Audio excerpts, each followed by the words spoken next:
Hello guys, আসসালামু আলাইকুম আরহামতুল্লাহি বারাকাতু। শুভ সকাল।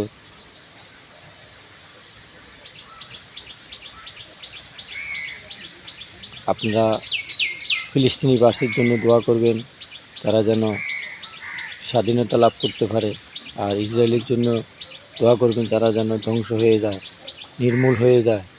বিশ্ববাসীর কাছে আমার একটা আকুল আবেদন, বিশ্বের মুসলমানের কাছে আমার একটা আকুল আবেদন, তাদের জন্য দোয়া করবেন, তারা যেন সফলতা লাভ করতে পারে ফিলিস্তিনিবাসী।